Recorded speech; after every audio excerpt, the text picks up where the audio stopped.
Welcome back to Mr. Midnight. I'm your host, and tonight we're looking at 8 most disturbing true Alaskan lost camper stories. Before we start, I need to tell you something. A pizza delivery driver went hiking alone in Alaska. 6 days later, they found him. But when the rescue team went back to check his story, the place he described didn't exist. The clearing, with dozens of abandoned tents, the camping gear from missing people, all gone. Like it was never there. And he's not the only one. A bank worker went on a fishing trip with 4 coworkers. She came back alone. The weird part? There's no record her coworkers ever existed. Except she has photos of all 5 of them together. Here's what really scares me. They both heard the same thing. Voices in the woods. Voices of people they knew. Calling their names. But those people were thousands of miles away. If you want to hear more disturbing true stories, hit that subscribe button right now. Because what I'm about to tell you will make you think twice before going camping. So what's really happening in Alaska's wilderness? Why do people keep vanishing? And why can't anyone find proof? Let's find out.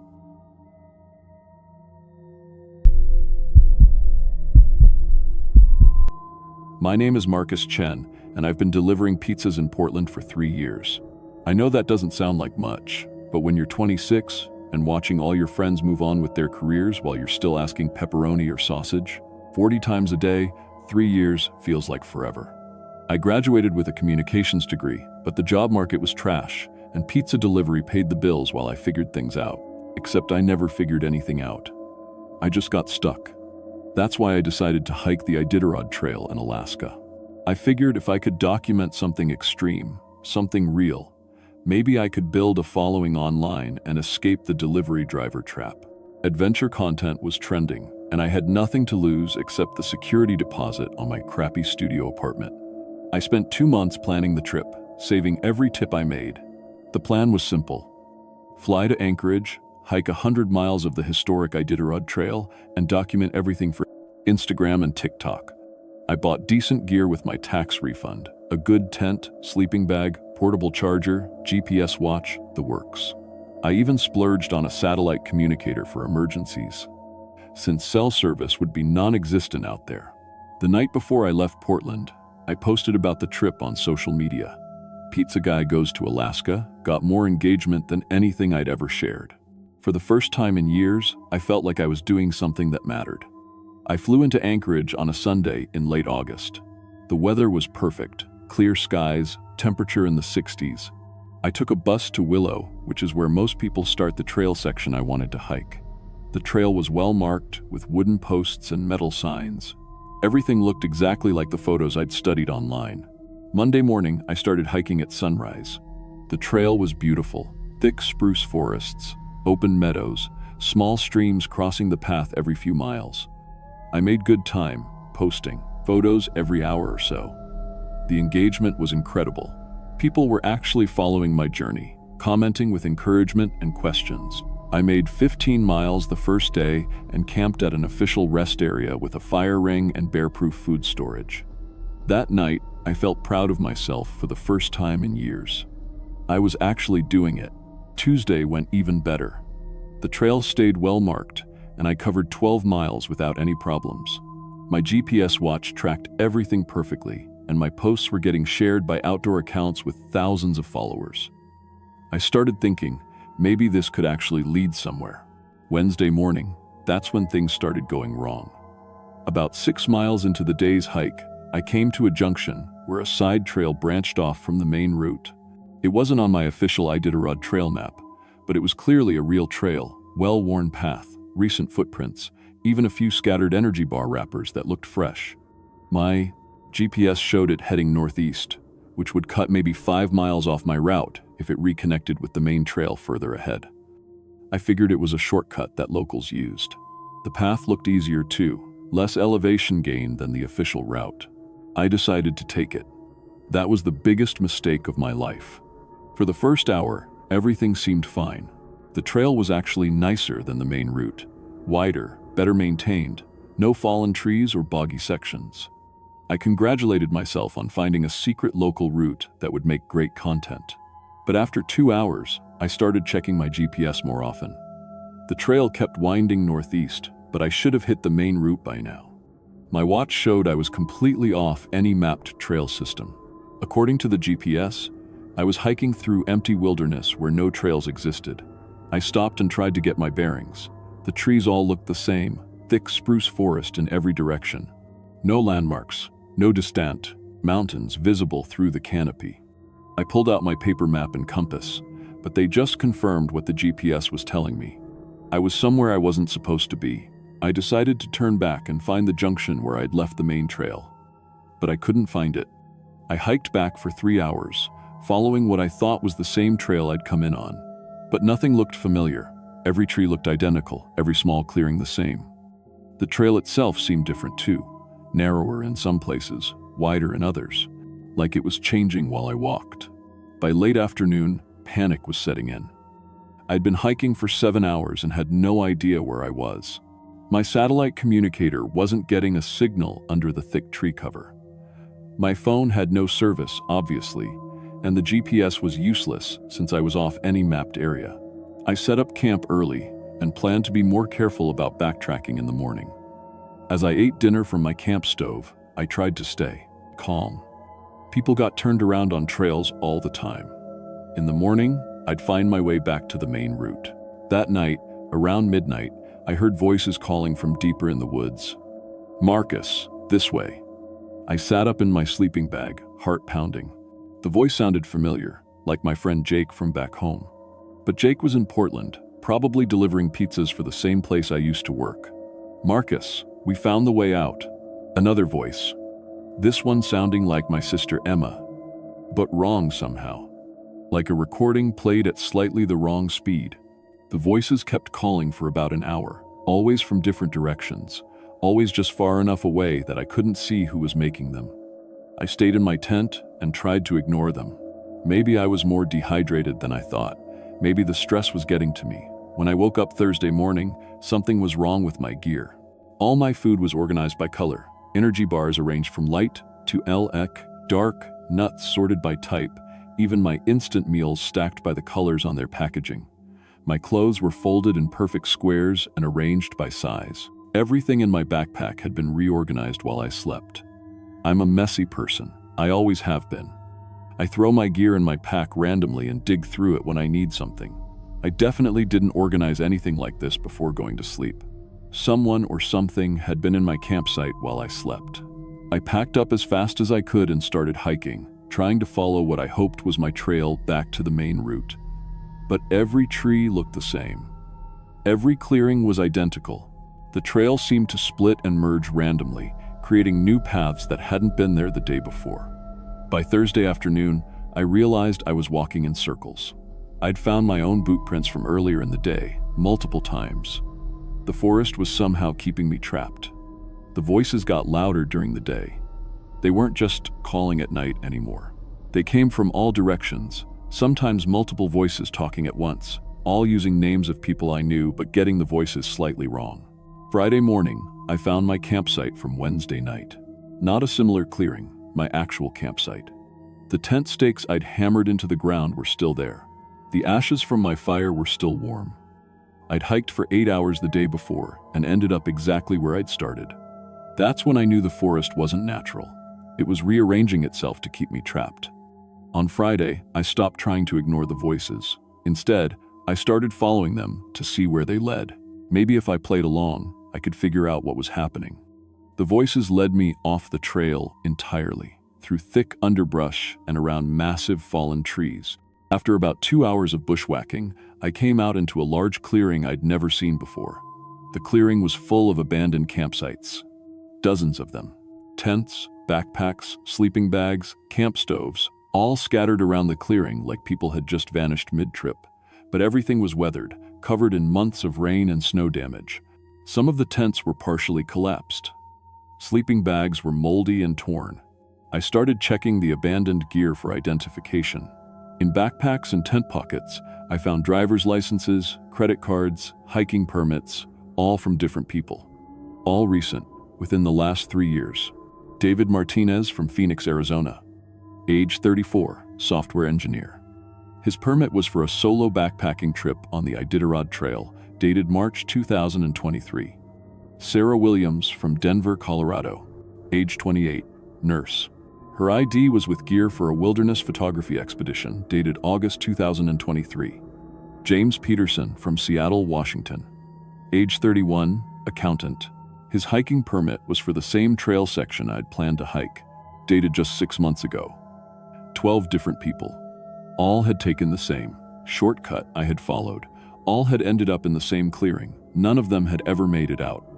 I realized the voices calling from the woods belonged to people who were still trapped here.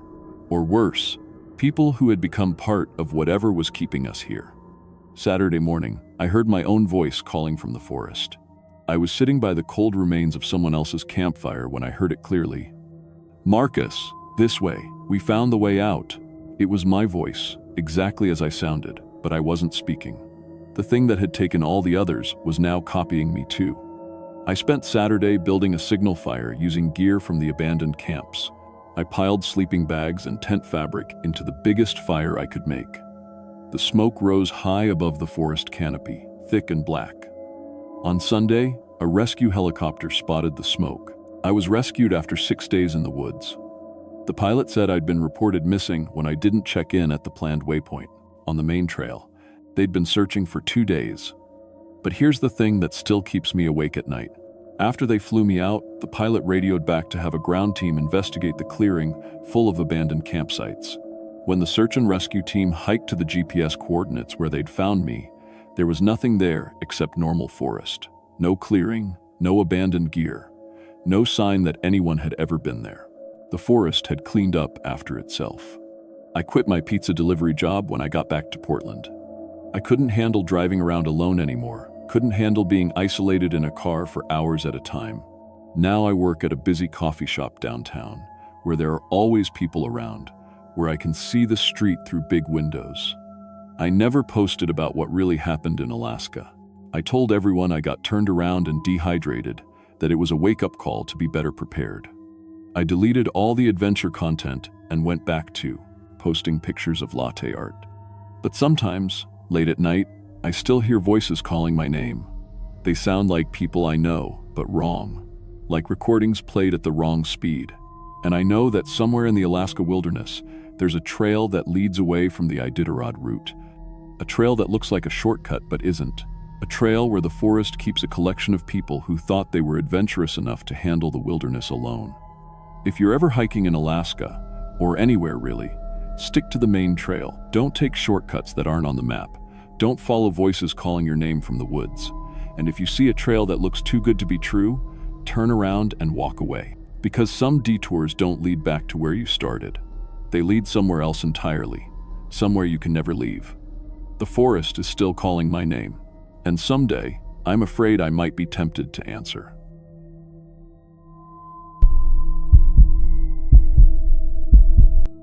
My name is Sarah Mitchell, and I've been working as a bank teller at Desert Sun Credit Union in Phoenix for 8 months now. I know that doesn't sound like a long time, but in banking, you learn fast or you don't last. I'd handled everything from angry customers screaming about overdraft fees to armed robbery training drills. I thought I was pretty good at staying calm under pressure. But what happened during our company fishing trip to Alaska last September changed everything I thought I knew about reality itself. I was still the new girl at the bank, you know? 23 years old, fresh out of college, trying to fit in with coworkers who'd been there for years. When Dave Martinez, our branch manager, announced the annual Alaska fishing trip during our monthly staff meeting, I jumped at the chance. 5 of us were splitting the cost of a remote cabin rental. Me, Dave, Linda from customer service, Janet from accounting, and Tom, who handled business loans. Everyone kept talking about how amazing last year's trip had been, all the salmon they'd caught, the beautiful scenery. I'd never been fishing in my life, but I wanted to be part of the group. The plan was simple: fly to Anchorage, rent a car, drive 4 hours north to Lake Seclusion. David found this cabin online, TPE, completely remote, right on the water, fully stocked with everything we'd need. No other people for miles around. Perfect for a long weekend of fishing and bonding with my new work family. I was so excited, I bought all new gear, waterproof boots, a tackle box, even one of those fancy fishing vests with all the pockets. We landed in Anchorage on a Thursday evening in late September. The rental car place gave us a big SUV, and Dave loaded our GPS with the coordinates. The drive north was incredible. Mountains everywhere, forests that seemed to go on forever, and barely any other cars on the road. As we got further from the city, cell phone towers disappeared completely. Dave said that was part of the charm. No work calls, no emails, just us and nature. Lake seclusion was exactly what the name promised. The cabin sat on a small hill overlooking the water, with a wooden dock stretching out into the lake. The water was so clear, you could see fish swimming 20 feet down. Janet said it looked like something from a postcard. Tom immediately started setting up his fishing rod, while Linda and I unpacked groceries. Dave knew all the best spots from the year before and promised we'd catch more salmon than we could eat. That first day was perfect. Dave guided us to a shallow bay where the salmon were running thick. I'd never seen anything like it, fish jumping right out of the water. So many you could almost walk across their backs. Tom caught 6 in the first hour. Linda screamed with excitement every time she hooked one. Even Janet, who usually worried about everything, was laughing and joking around. I managed to land 3 decent-sized salmon myself, which Dave said was impressive for a beginner. We grilled our catch that evening on the cabin's back deck, watching the sunset paint the mountains orange and pink. Linda had brought wine, and we sat around the fire pit telling stories about our worst customers at the bank. Tom did hilarious impressions of difficult clients. Dave shared fishing wisdom his grandfather had taught him. Janet admitted she'd been nervous about taking time off work, but this was exactly what she needed. Everyone agreed it was even better than last year's trip. The second day started out just as good. Tom headed out early to try a spot he'd scouted the day before, about a quarter mile down the shoreline. The rest of us had a lazy breakfast and planned to meet up with him around noon. But when we walked down to his fishing spot, we found his rod and tackle box sitting by the water's edge. No Tom anywhere. Dave called his name while Linda and I searched the area. Tom's gear was set up perfectly, like he stepped away for a minute. His coffee thermos was still warm. But the lake was dead calm, and where he'd been fishing, the water was only knee-deep. Dave said sometimes people fall in and get swept away, but there wasn't any current, and Tom was a strong swimmer. We searched for 2 hours before giving up. Linda wanted to call 911, but our cell phones showed no signal. The nearest town with a phone was 50 miles back the way we'd come. Dave suggested we wait until evening in case Tom was just exploring or had gotten lost in the woods. But as the sun went down with no sign of him, we knew something was seriously wrong. Janet volunteered to hike out and get help. She'd been a cross-country runner in college and knew how to read trail maps. The plan was for her to leave after breakfast, follow the main trail back to the highway, and bring back search and rescue. Dave and Linda and I would stay at the cabin and keep looking for Tom. Janet packed water, energy bars, and the detailed map from the cabin's information folder. She left Friday morning in good spirits, promising to be back by evening with help. The trail was clearly marked, and the weather was perfect. But Friday evening came and went with no sign of Janet. Dave said the hike should have taken her 6 hours at most. By midnight, we were wondering if we should leave the cabin and follow the trail ourselves.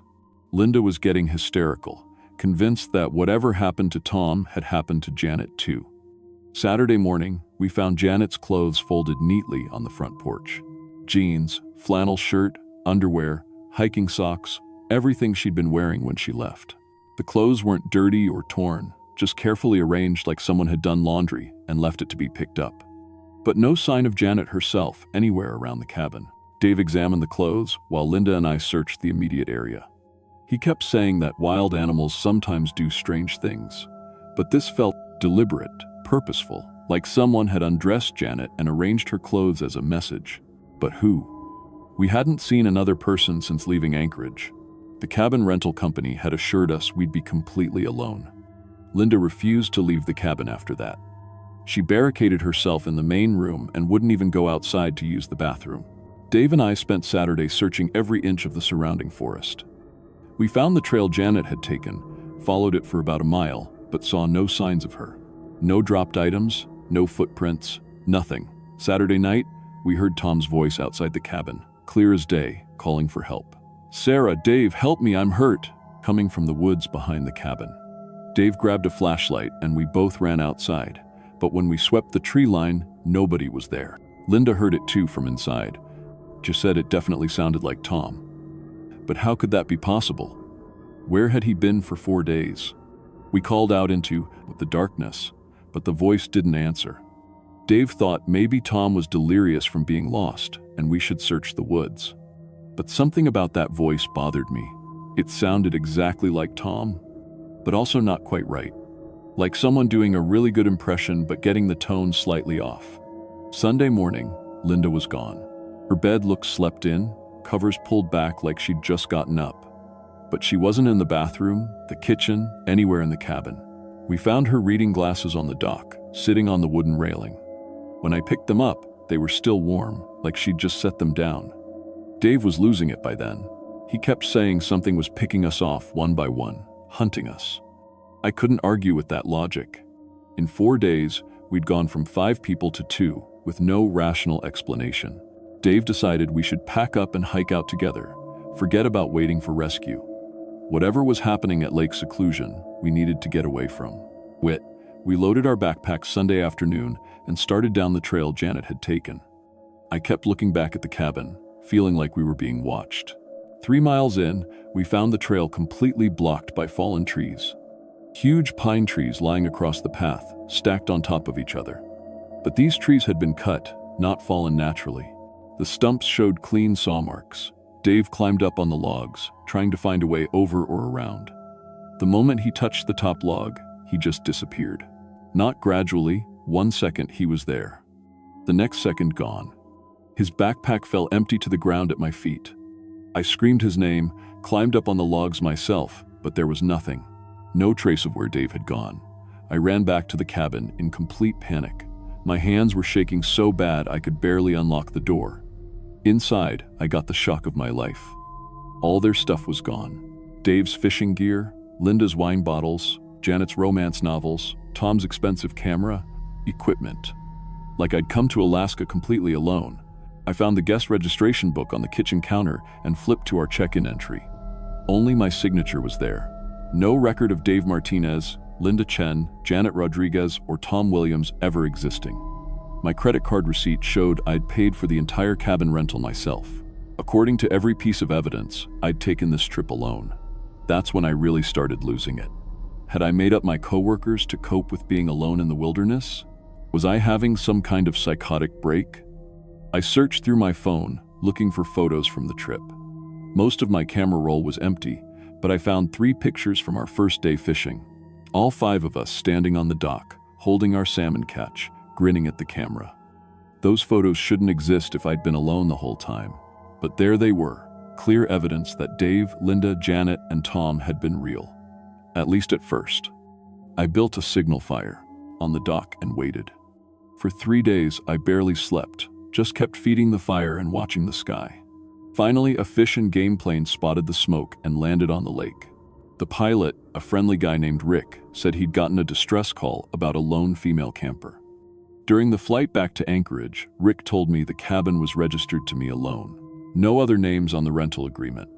When I called my bank from the airport, our HR manager confirmed I'd taken 4 vacation days for a personal trip. No company fishing trip had ever been scheduled, but here's the thing that still keeps me awake at night. Last month, I got a Christmas card addressed to my apartment. The return address said, Janet Rodriguez, with a Phoenix P.O. box number. Inside was a photo of Janet standing in front of Lake Seclusion cabin, wearing the same flannel shirt I'd found on the porch. On the back, someone had written, "Thanks for the great fishing trip. Can't wait for next year." I called the post office about the P.O. box. They said it had been rented 6 months ago by a Janet Rodriguez. But when I went there in person, the box was empty and abandoned. No forwarding address on file. I don't work at Desert Sun Credit Union anymore. Couldn't handle being around banks, around people who might not be real. I moved back home to Michigan and got a job at a small-town hardware store where I know everyone's been here for decades. But sometimes, late at night, I'll get a text message from a Phoenix number I don't recognize. Just a photo of 5 people fishing on a beautiful lake, all of them smiling at the camera. And if I look close enough, one of those people looks exactly like me. I've never been fishing since that trip. Don't plan to ever go again. But every September, around the anniversary date, I get this urge to drive north, to find lake seclusion again, and figure out what really happened to my coworkers. The rational part of my brain says they never existed in the first place. The terrified part of my brain says they're still up there, waiting for me to come back and join them permanently this time. And honestly, I'm not sure which possibility scares me more.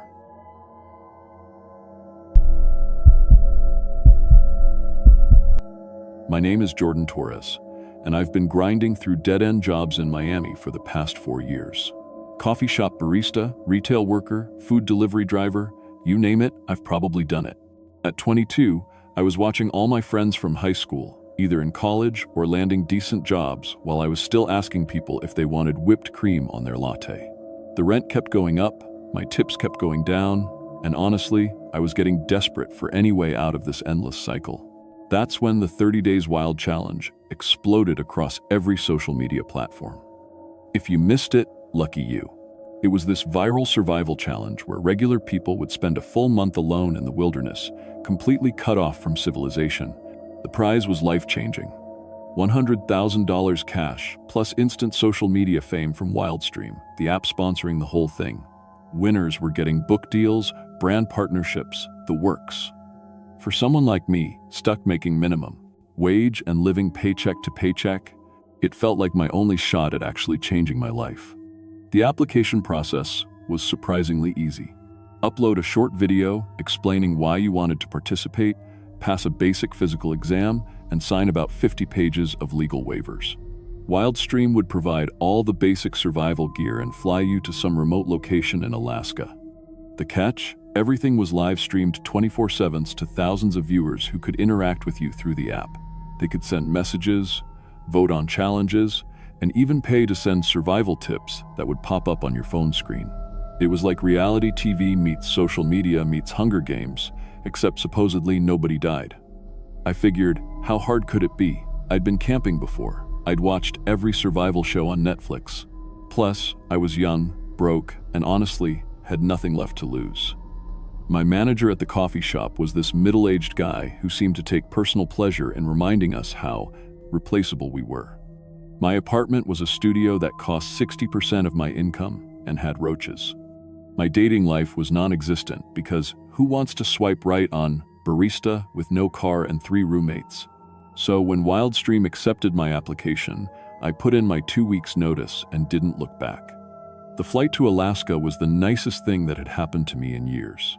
First-class seat, decent food, and for the first time in months, I felt like maybe I was finally doing something that could change everything.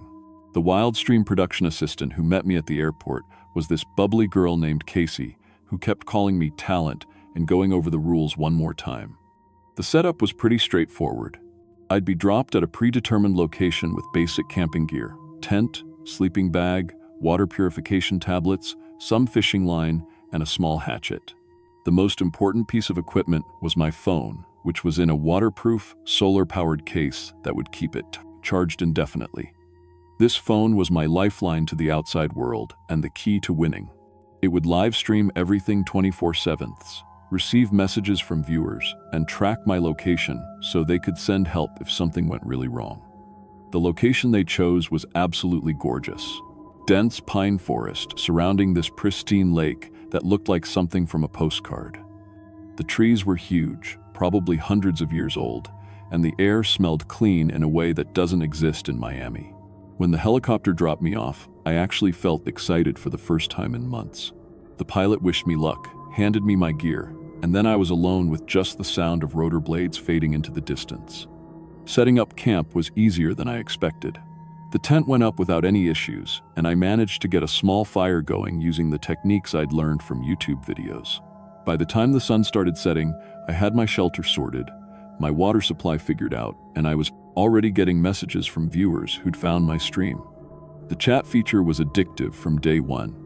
When I started, I had maybe 50 followers total across all my social media accounts. But by the end of my first week in the wilderness, over 5,000 people were watching my stream regularly.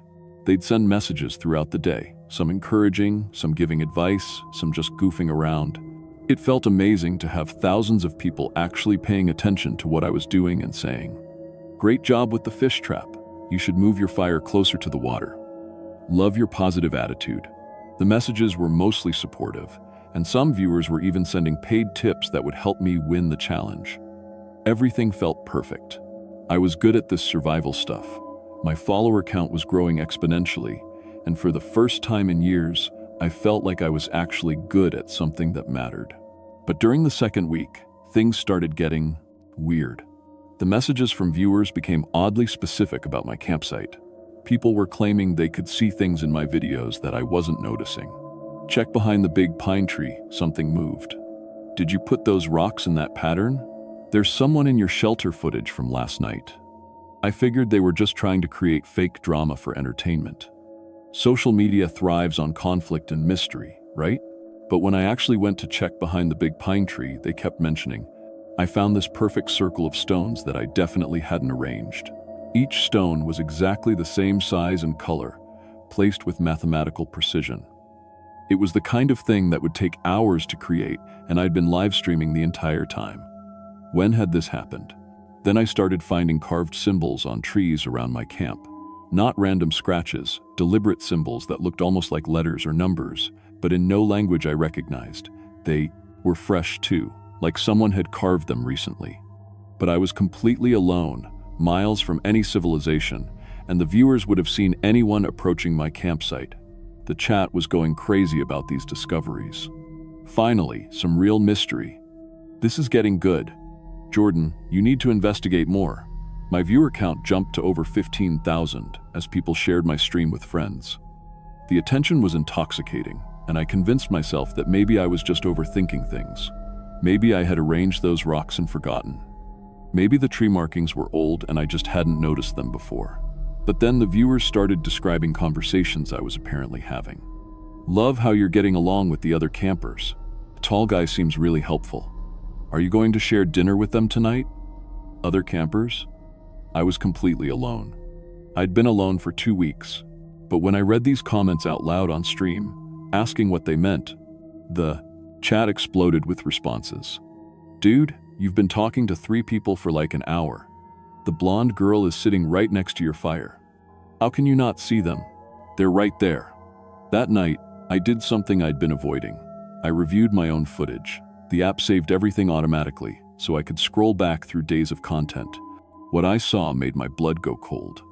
There I was, having full conversations with empty air, laughing at jokes no one had told, sharing my dinner with invisible people, saying things like, "Oh, that's so funny," and "Yeah, I totally agree," to absolutely no one, for hours at a time. The worst part was how natural I looked doing it. Not like someone having a mental breakdown, but like someone genuinely enjoying the company of good friends. I contacted Wildstream support through the emergency feature on my phone. They said this was completely normal. Isolation hallucination was a documented psychological phenomenon. Lots of pretension and do-mandy. People who spent extended time alone started talking to imaginary companions. They assured me I wasn't going crazy, just adapting to solitude in a perfectly normal way. They even said it often made for more engaging content, and my viewer numbers were proof of that. By week 3, my stream had become the most popular on the entire Wildstream platform. Over 50,000 people were watching daily, and the paid donations were pouring in. People were creating fan art of the other campers they claimed to see in my videos. They'd named them Alex, the tall guy with dark hair, Maya, the blonde girl with the bright smile, and Chris, the quiet one who apparently gave great survival advice. The viewers had created entire backstories for these people. They talked about their personalities, their relationship dynamics, even shipped some of them romantically. It was like I was accidentally starring in some weird interactive reality show where the audience was writing the script. And then, during a live stream in my 3rd week, I saw them too. It happened gradually, like adjusting to darkness or bright light. I was building up my fire for the evening when I noticed someone sitting across from me. A guy around my age with dark hair and hiking gear that looked a few years old but well maintained. He was just there, as solid and real as anything else in my camp. "Hey Jordan," he said, like we'd been talking for hours. "Fire looks good tonight. I should have been terrified. I should have run or called for help or at least questioned my sanity. But somehow, it felt completely natural. Like he'd always been there, and I was just noticing him for the first time. "Thanks, Alex," I heard myself say, even though I'd never learned his name from anyone but the chat comments. Within an hour, I could see all three of them clearly. Alex, Maya, and Chris, sitting around my fire like old friends on a camping trip. They were friendly and helpful, giving me advice about fishing spots and weather patterns. They seemed to know the area incredibly well and were excited to finally have someone new to talk to. The chat was celebrating that I could finally see everyone properly. Like this was the most natural development in the world. The only thing that felt off was how cold they were to the touch. When Maya handed me a piece of firewood, her fingers were like ice. When Chris patted my shoulder after I caught a particularly nice fish, it felt like being touched by winter itself. But they explained they'd been camping there longer than me and were just more adapted to the cold. That night, I couldn't sleep, so I used my phone to research the location where I was camping. What I found made my stomach drop. In 2019, a small charter plane carrying 4 college students on a hiking trip had crashed in this exact area. The pilot and 1 passenger died on impact, but 3 passengers, Alex Morrison, Maya Chen, and Chris Daniels, had survived the initial crash. Search and rescue teams found evidence that they'd lived for several days after the crash, but their bodies were never recovered. They were presumed dead after 2 weeks of searching, lost somewhere in the vast Alaskan wilderness. The other campers matched their descriptions perfectly. Alex, 21, dark hair, environmental science major. Maya, 20, blonde, pre-med student known for her infectious smile. Chris, 22, quiet engineering student who loved the outdoors. They'd been dead for over 3 years. When I showed the article to the livestream chat, expecting them to be shocked, the response was completely different than what I anticipated. "Oh my God, you finally figured it out. We've been trying to tell you for weeks. They've been so lonely up there. This is the best stream ever." The viewers had known. They'd been watching these spirits through my camera for weeks before I could see them myself. To the audience, I wasn't going crazy. I was finally catching up to what they'd been experiencing all along. I tried to pack up my gear that night, but Alex, Maya, and Chris begged me to stay. They said they'd been alone for so long that I was the first person who'd been able to see them in years. The viewers were donating incredible amounts of money, over $50,000 in a single day, with messages begging me not to leave. "Please don't abandon them. They need you. You're their connection to the living world." And honestly, leaving felt wrong. These 3 people had died young, alone, and forgotten. I was the bridge between them and a world that could finally acknowledge their existence. The chat treated them like beloved characters in a show, creating art, writing stories, celebrating their personalities. Through my stream, they had thousands of people who cared about them again. But during my 4th week, I started noticing changes in myself that went beyond normal isolation effects. My appetite disappeared, almost entirely. Food tasted like ash, and I could go entire days without feeling hungry. My skin was getting pale despite spending weeks outdoors, and I was sleeping 12 to 14 hours a day, but still feeling exhausted. The chat noticed too, but their comments were encouraging rather than concerned. "Jordan's finally adapting. You're becoming one of them. This transformation is incredible to watch." Alex, Maya, and Chris were teaching me things that didn't make sense. How to stay warm without building a fire. How to find energy without eating food. How to exist in the space between life and death, the way they'd been doing since 2019. They said I was special, that most people couldn't make this transition, but I was strong enough to join them permanently. The rescue helicopter came on day 30, right on schedule. I heard it approaching from miles away and felt this overwhelming urge to hide. Not from fear, but from the knowledge that leaving would break something important. Alex, Maya, and Chris needed me to stay. The viewers needed me to stay. And honestly, I needed to stay too. The regular world felt distant and unimportant compared to this perfect, cold existence I'd found. I hid in the forest until the helicopter left without me. My stream is still running. Over 100,000 people watch daily now, more than any reality show on traditional TV. The chat is more active than ever, with viewers from around the world tuning in to watch me and my 3 companions exist in our eternal camping trip. The donations have topped $200,000, though I'm not sure what money means to me anymore. Sometimes I catch my reflection in the lake water, and my skin looks translucent. My breath creates frost clouds, even on warm days. I don't feel hunger or thirst or loneliness anymore, just this perfect, cold contentment. The stream analytics show it was last updated 127 days ago, but that doesn't feel right. Time works differently here. My family has been posting missing person reports on social media, but those feel like they're about someone else, someone I used to be. The comments keep coming. Best stream ever. Please never end this. Jordan's found where they belong. And they're right. I have found where I belong. In this perfect moment between life and death, where thousands of people can witness something impossible, where 3 lost souls finally have the company they've been craving for years. If you're thinking about trying a challenge like this, just remember, some bridges can't be uncrossed, some live streams never end, and some audiences will never let you leave, no matter how much you want to go home.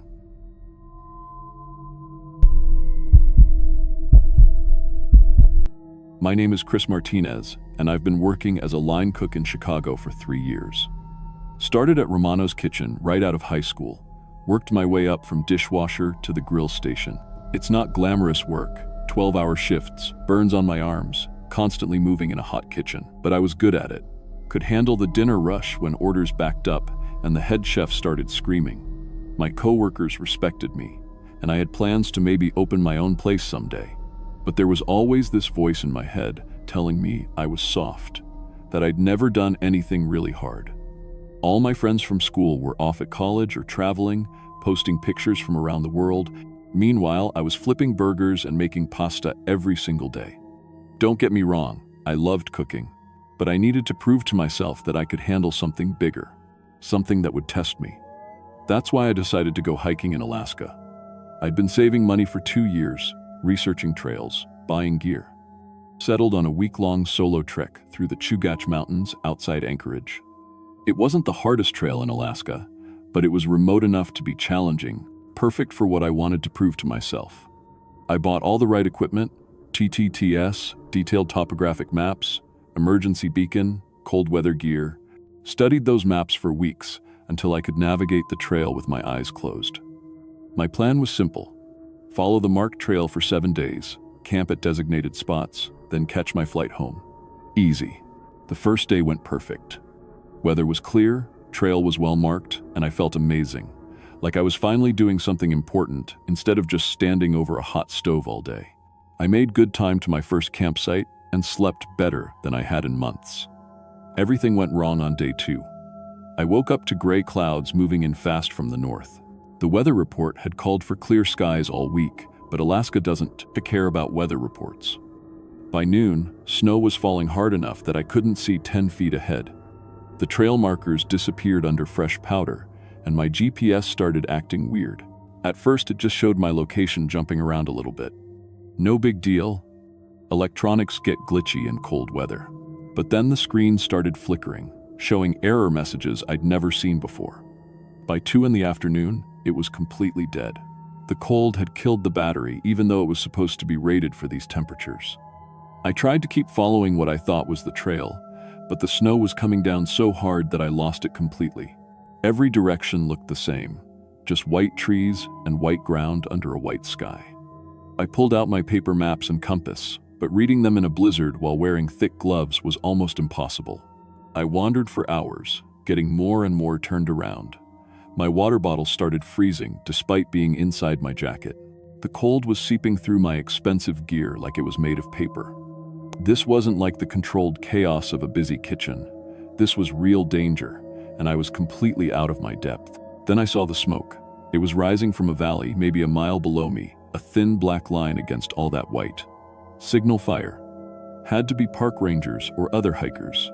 Someone with shelter and warmth and maybe a working radio to call for help. I practically ran down that hillside, slipping on rocks hidden under the snow. It took me 3 hours of hard hiking to reach the valley floor.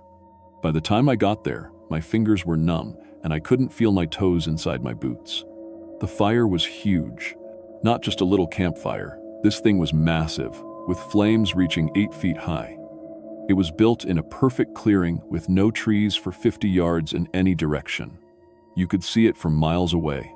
Smart setup for a signal fire. But when I stumbled into that clearing, nobody was there. The fire was burning bright and hot, like someone had just added fresh wood, but there was no one around to maintain it. I called out, "Hello, anyone here?" but got no answer except my own echo. That's when I started noticing how weird everything was. The fire wasn't just big, it was arranged too perfectly. The logs were placed with mathematical precision, each one exactly the same distance from the center. The flames were burning evenly all around, which shouldn't happen naturally. Fires have hot spots and cold spots, but this one looked like something out of a textbook, and it had been burning bright despite no one adding fuel for what must have been hours. Near the fire, I found camping gear, lots of it. Expensive stuff, high-end tents, sleeping bags that cost more than I made in a week, cooking equipment that looked like it came straight from an outdoor store. Everything was arranged in perfect rows, sorted by type and color. Sleeping bags lined up like they were on display. Food organized in neat piles, canned goods in one spot, dried meals in another. It looked more like a camping store than an actual campsite. I called out again, louder this time. "Hey, is anyone here? I'm lost and need help." Nothing. Just the wind through the trees and the crackling of that perfect fire. I figured whoever owned all this gear had gone to get more wood or maybe scout the area. They'd be back soon. So I set up my tent on the edge of the clearing and waited. That night, I heard voices. "Help, over here." The first call came from the north side of the clearing around 10 p.m. A man's voice, sounding urgent but not panicked, like someone who was hurt but not dying. I grabbed my flashlight and headed toward the voice. "Where are you?" I shouted back. "Over here, please help." But the voice was coming from a different direction now. South of the clearing. I turned my light that way and started walking. "Keep calling," I yelled. "I'm coming." The voice called again, from the east this time, then the west. I spent 2 hours stumbling around in the dark, chasing that voice, but I never found anyone. It just kept moving, always just out of reach. When I finally gave up and went back to my tent, something was wrong. My tent had been moved. Not far, maybe 20 feet to the left of where I'd set it up. But I knew exactly where I'd placed it, and this wasn't the spot. And my gear inside had been rearranged. My sleeping bag was laid out perfectly flat. My clothes were folded in neat stacks. My cooking supplies were organized by size. Someone had been in my tent while I was chasing voices in the woods. The next morning, there was more gear around the fire. Fresh supplies that hadn't been there the night before. A brand new tent, still in its stuff sack. Hiking boots in multiple sizes, arranged in a perfect line. Backpacks hanging from tree branches at exactly the same height. All high-end equipment, all clean and new looking, and still no personal items anywhere. No wallets, no phones, no pictures, no anything that would tell me who these people were. I spent that whole day waiting for the owners to show up. The fire never died down, even though I never saw anyone add wood to it. The voices started again around sunset. "Help us, we're injured." Same voice as the night before, exactly the same, not similar, identical. Like someone playing the same recording over and over. I followed the calls again, but they led me in circles. Up a steep slope where the voice seemed to be coming from empty air, down to a stream where there was no one waiting. The voice was always just around the next tree, just over the next hill. On the third day, I started to understand what was happening. I found the bones. They were scattered in the woods around the clearing, mixed in with more camping gear. Human bones, picked clean and arranged in neat piles just like everything else. Skulls in one area, lined up like they were on display. Leg bones in another spot, organized by length. The thing running this camp wasn't helping lost hikers, it was collecting them. I counted at least 15 skulls, 15 people who had seen that signal fire and thought they were saved. 15 people who had ended up as part of this thing's collection. My hands were shaking as I backed away from the bone pile. I needed to leave, right now. But as I turned toward my tent, I realized my gear was gone. My tent, my sleeping bag, my backpack, everything had been moved into the displays around the fire. My sleeping bag was now part of the perfect row with all the others. My tent was hanging from a branch with the rest of them. My cooking pot was sitting in a neat stack with dozens of identical pots. I was being added to the collection. That night, the voice got personal. "Chris, we need your help over here." It knew my name, and it wasn't using that generic man's voice anymore. This time it sounded like my mom. "Chris, honey, I'm hurt. Please come help me." Then my sister's voice. "Chris, where are you? I can't find my way back." Then my friend Jake from work. "Dude, I twisted my ankle. Can you give me a hand?" The thing had been listening to my phone calls somehow, learning voices from my contacts, practicing them. Each imitation was almost perfect, but wrong in small ways. My mom's voice was too calm. My sister sounded too formal. Jake never called me dude. I didn't chase the voices that night. Instead, I sat by the fire and tried to figure out what I was dealing with.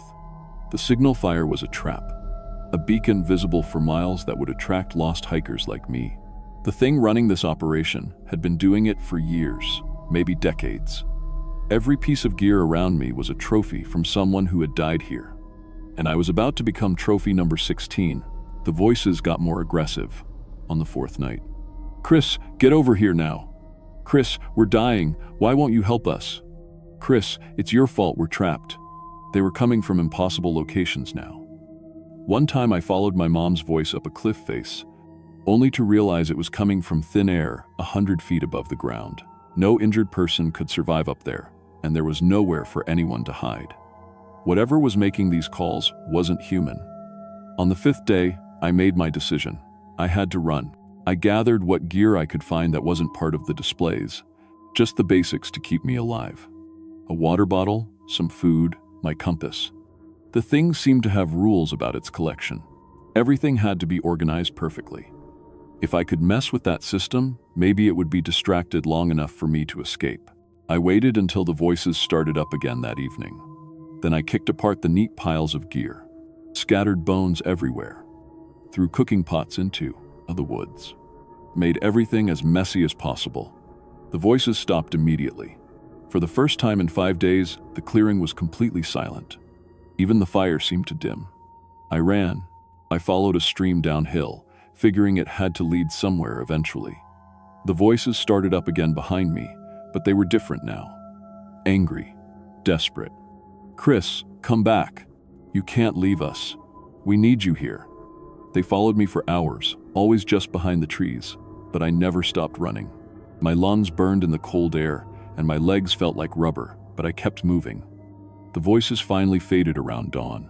I hiked for 2 more days, following that stream and living on melted snow and the few energy bars I'd grabbed. On the second day, a search and rescue helicopter found me. I was hypothermic and delusional, babbling about signal fires and voice traps. The rescue team said I'd been reported missing by my flight crew when I didn't show up for my return flight. They'd been searching for 3 days. When I told them about the signal fire, they organized a search of the area. But when they went to the coordinates I gave them, they found nothing. Just a burned-out clearing with some old charcoal stains on the ground. No camping equipment, no bones, no evidence that anyone had ever been there. The official report said I'd suffered exposure-induced hallucinations. Hypothermia can make you see and hear things that aren't there. Case closed. But I know what I saw, and I know those voices were real. I never went hiking alone again. Hell, I barely left Chicago for 2 years after that. I'm back in the kitchen now, working at a different restaurant. The heat and noise and controlled chaos feel safe compared to the silence of those mountains. But sometimes, late at night when the kitchen is closed and I'm walking to my car, I hear voices calling my name from empty alleys. And I run, every time. If you're planning a hiking trip in Alaska or anywhere remote, pay attention to signal fires. If you see smoke rising from a perfect clearing, if the fire looks too organized, if there's expensive gear arranged like a store display, don't go down there. Some signals aren't meant to save you. They're meant to collect you.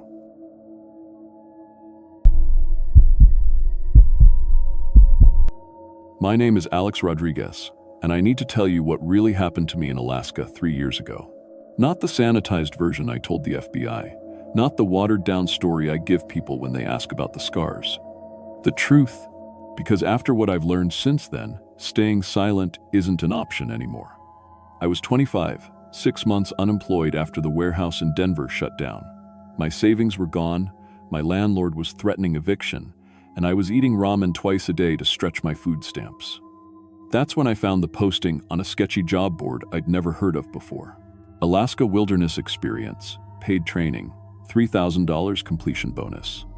The website looked legitimate enough. Photos of pristine wilderness, testimonials from successful participants, even a Better Business Bureau rating. Alaska Adventure Experiences, they called themselves. The program was simple. Spend 2 weeks learning wilderness survival skills, document your experience for their promotional materials, and receive training certification plus the completion bonus. What sold me was a video testimonial from a guy named Mike Torres from Dallas. He looked just like me, young, desperate, working class. He talked about how the program had changed his life, how he'd gone from unemployed to making good money as a wilderness guide. I should have noticed that Mike's eyes never quite looked at the camera. Should have noticed how his hands shook slightly when he talked. You should have noticed that the timestamp on the video was from 8 months ago, but Mike looked like he'd aged years. But when you're desperate, you don't see red flags. You see lifelines. The company paid for my flight to Fairbanks and arranged pickup from the airport. The driver, Dave, was exactly what you'd expect. Dave, flannel shirt, weathered hands, easy smile. He chatted about Alaska wildlife during the 3-hour drive into the wilderness, sharing stories about bear encounters and northern lights. "You picked a good time of year," he said as my cell signal faded to nothing. Late October, the animals are getting ready for winter. Makes them interesting to watch. The base camp was smaller than I'd expected. 5 wooden buildings clustered around a central fire pit, surrounded by dense forest that seemed to swallow sound. A hand-painted sign read, "Alaska Adventure Experiences, Mile 127. I met the other participants around the fire that first night. Jenny from Ohio, laid off from a factory job. Mark from California, fresh out of college with no prospects. Sarah from Georgia, a teacher looking for adventure. David from Florida, recently divorced and starting over. 6 of us total, all broke, all desperate, all grateful for this unexpected opportunity. The program coordinator was a man named Rick Patterson, mid-40s, built like someone who'd spent his life outdoors, with pale blue eyes that seemed to catalog everything they saw. He laid out the program over dinner, 2 weeks of intensive wilderness survival training, with participants documenting their experiences through daily video journals. "The footage becomes part of our promotional materials," Rick explained. "That's how we keep costs low and can afford to pay participants. Your experiences help us recruit future groups." He handed each of us a small video camera and a journal. Daily entries, both written and recorded. Document everything, what you learned, how you felt, what challenges you faced. The more honest and detailed, the better. The training started before dawn the next day. Rick and his assistants, 2 quiet men named Carl and Jim, taught us shelter building, fire starting, water purification, and basic navigation. But something felt off about the instruction. They seemed less interested in teaching us to survive and more interested in teaching us to document our fear. "When you're building shelter," Rick would say, camera rolling, "talk about what scares you. What goes through your mind when you realize you're completely alone out here?" That night, I made my first video journal entry in my assigned cabin. Day 1 of the Alaska Adventure Experience. I said to the camera, "I'm learning a lot, but I have to admit, being this isolated is intimidating. We're probably 50 miles from the nearest town, with no cell service, no internet. If something went wrong out here, I don't know how we'd get help." I was just being honest, but Rick seemed particularly pleased when he reviewed our videos the next morning. Day 3 was when things started going wrong. We were practicing shelter building in different locations around the camp when Mark from California didn't return at the designated time. Rick and his assistants organized a search party, but we found no trace of him. "Sometimes people panic," Rick explained over dinner. "The isolation gets to them, and they try to walk out on their own. Mark probably headed for the main road. We'll keep looking, but the best thing we can do is continue with the program." But Mark's belongings were still in his cabin. His wallet, his return plane ticket, the emergency contact information he'd filled out on arrival. When I mentioned this to Rick, he just shrugged. People abandon things when they panic. I've seen it before. That night, from somewhere deep in the forest, I heard Mark calling for help. His voice was faint but unmistakable, echoing through the trees. "Help me, please, someone help me." I mentioned it to Jenny the next morning, and she'd heard it too. So had Sarah. When we told Rick, he looked genuinely concerned. "You might be hearing echoes," he said. "Sound travels strangely in dense forest. Sometimes old sounds get trapped and replay under certain atmospheric conditions." 2 more participants disappeared over the next 4 days. Sarah vanished during a solo navigation exercise. David didn't return from a water collection trip. Each time, Rick had explanations. Each time, their belongings remained untouched, and each night, we heard them calling from the forest, voices getting fainter and more desperate. By day 7, only Jenny and I remained. Rick gathered us around the fire that evening with what he called a special announcement. "Congratulations," he said, raising a cup of coffee and a toast. "You've completed phase 1 of the program. Most people can't handle the psychological pressure of true wilderness isolation, but you two have shown real resilience." He reached into a bag and pulled out 2 envelopes. "Phase 2 begins tomorrow, and it comes with a bonus. An additional $5,000 for each of you." Jenny and I exchanged glances. $5,000 was life-changing money for both of us. "What does phase 2 involve?" Jenny asked. Rick's smile didn't reach his eyes. "The ultimate wilderness survival experience. You'll be taken to a remote location with minimal supplies and challenged to survive for 72 hours completely alone. No contact with base camp, no safety net. Just you in the Alaska wilderness." He gestured toward his assistants. "Carl and Jim will monitor your progress from a distance using the video cameras. The footage from this exercise is what our premium clients really want to see.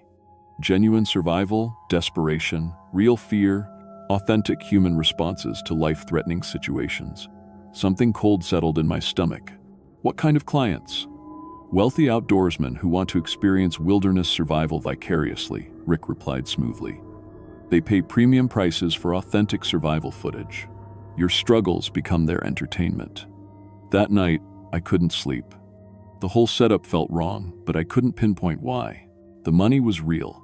Rick had shown us certified checks with our names on them. The program was documented and seemed legitimate.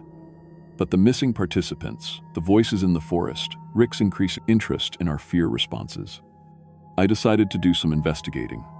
While Jenny slept, I snuck into Rick's office in the main lodge. His computer was password protected, but he'd left some paperwork on his desk. What I found made my blood freeze. Medical files on dozens of people, dating back 3 years. Blood types, allergies, dental records, emergency contact information. Each file was marked with dates and cryptic notes. Harvested 10/15, processed 11/3, client #7, successful hunt. At the bottom of each file was a payment record. Not payments to the participants, payments from numbered accounts for amounts ranging from $50,000 to $200,000. This wasn't a survival training program. It was a hunting preserve. And we were the game. I grabbed as many files as I could and ran back to my cabin to wake Jenny. She read through the documents with growing horror, her face pale in the flashlight beam. "We have to get out of here," she whispered. But when we tried to leave the cabin, Carl was waiting outside.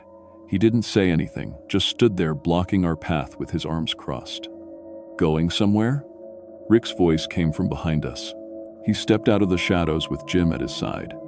"We know what this is," I said, my voice shaking. "You're hunting people." Rick sighed like a disappointed teacher. "I was hoping to keep the illusion going a bit longer. It's more interesting when the participants don't know until the hunt actually begins." He gestured to his assistants, who moved toward us with practiced efficiency. "You see, Alex, Jenny, there are people in this world with more money than they know what to do with. People who've hunted every animal on Earth and grown bored with conventional sport. They're willing to pay extraordinary amounts for the opportunity to hunt the most dangerous game of all." "You're insane," Jenny whispered. "I'm practical," Rick corrected. "Do you know how many people go missing in Alaska every year? Hundreds. Hikers, campers, adventure seekers who came up here looking for authentic wilderness experiences. Most of them are never found. The wilderness is vast and unforgiving, and search and rescue resources are limited. He nodded to Carl and Jim, who grabbed our arms. We provide those authentic wilderness experiences. Our clients pay for the thrill of tracking and hunting human prey who've been trained just enough to provide interesting sport. The fear, the desperation, the will to survive, the intoxicating for people who've never faced real danger. They dragged us to a building I hadn't noticed before, hidden behind the main lodge. Inside was a basement that had been converted into a holding facility.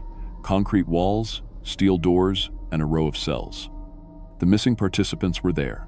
Mark, Sarah, David, and 3 others I didn't recognize, survivors from previous groups.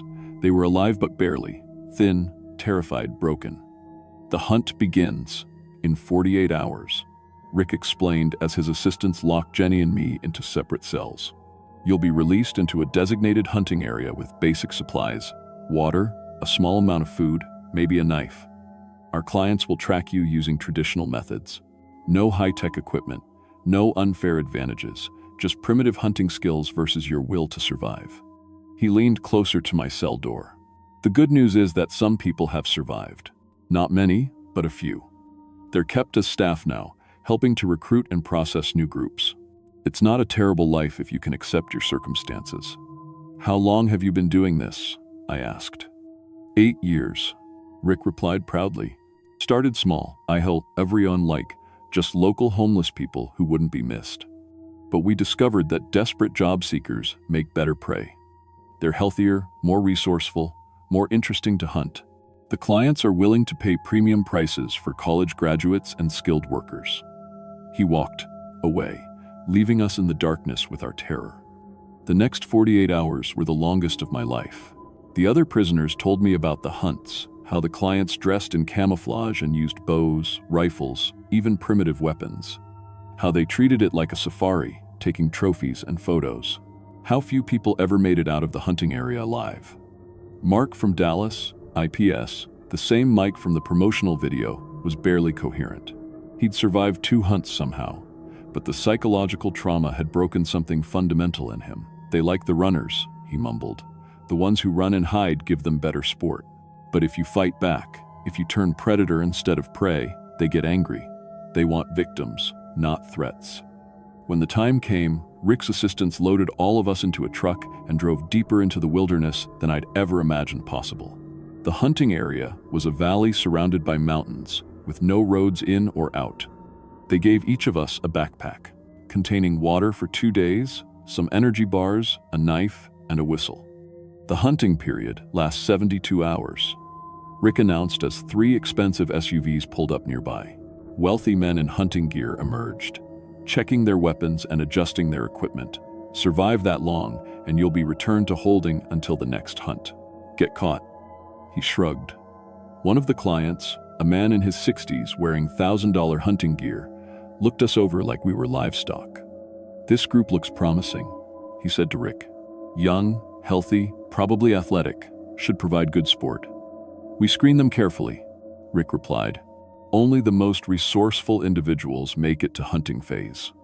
They released us at dawn, giving us a 30-minute head start before the hunt began.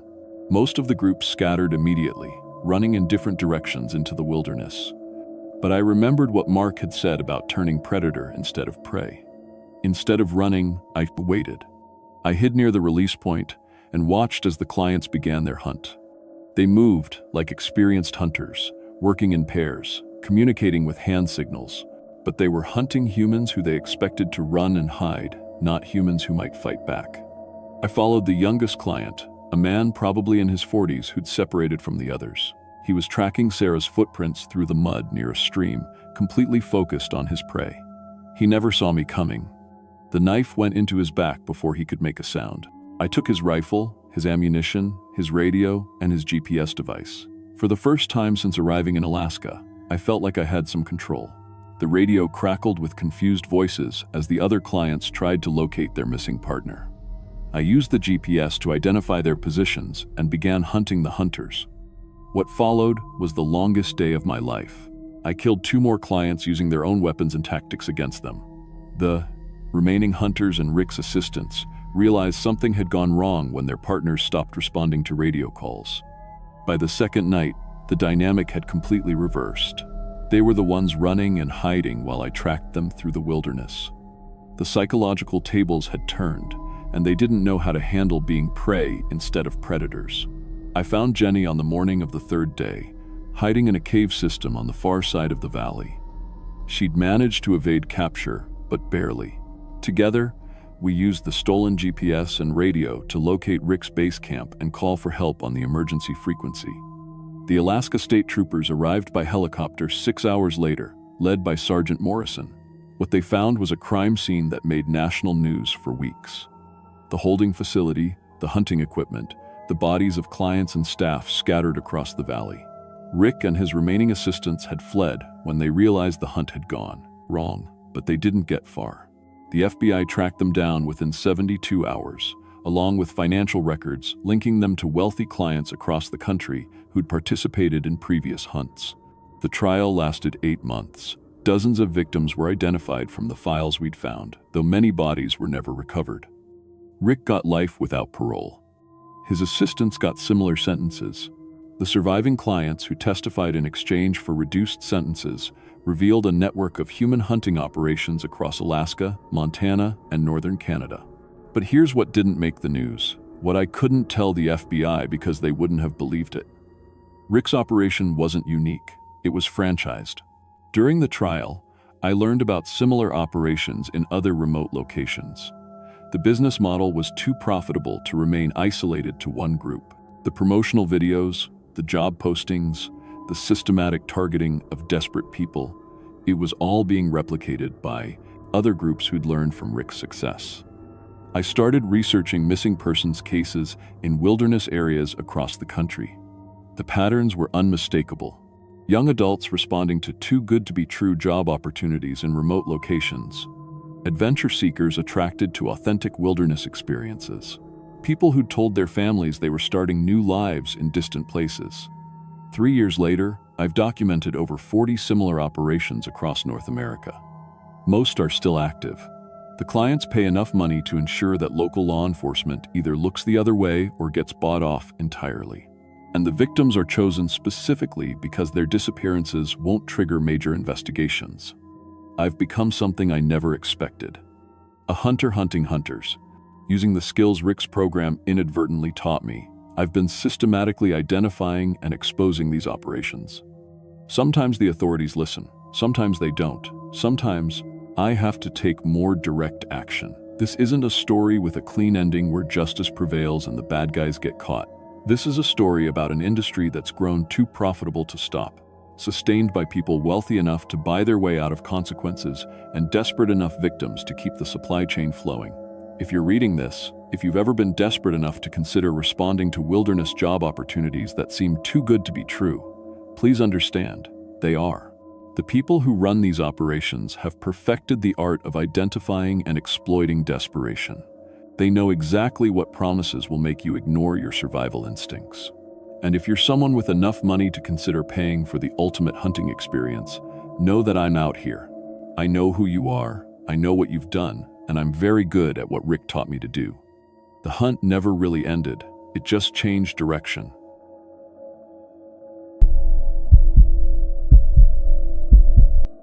My name is Tyler Morrison, and I need to tell someone what really happened in Alaska before I lose my nerve. This isn't some campfire story. This is my official statement to document what the authorities refuse to acknowledge. I was 24, working as a diesel mechanic at Morrison & Sons Garage in Detroit. Yeah, same last name. My old man started the place in 1987, and I was supposed to take over someday. I had this thing about fixing broken engines that nobody else could figure out. Give me a blown transmission or a seized motor, and I'd work on it like solving a puzzle until my hands were black and my back was screaming. My dad always said I had the touch, could diagnose problems just by listening to how an engine breathed. But machines weren't my only addiction. Started gambling when I turned 21, just scratchers and Lions games at first. Then I discovered online poker, and that's when everything went sideways. See, I had this same obsessive personality that made me good with engines. but with cards it was poison. I'd stay up until 4 a.m. chasing losses, telling myself the next hand would fix everything. By February 2024, I owed Marco Torino 15 grand. Marco ran book out of a pizza place on 8 Mile, and he wasn't patient about collections. After he sent Vince and Tommy to talk to me, left me with 2 cracked ribs and a clear message, I knew I had maybe a week before they came back with more than words.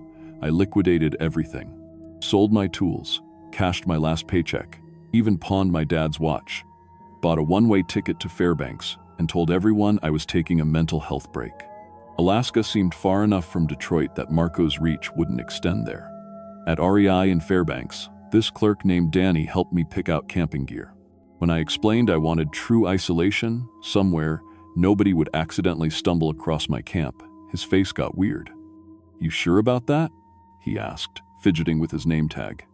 "There's places up here that, well, people go missing." "Perfect," I said. "That's exactly what I need." Danny drew me a map to something called Hunger Creek Valley, about 80 miles northeast.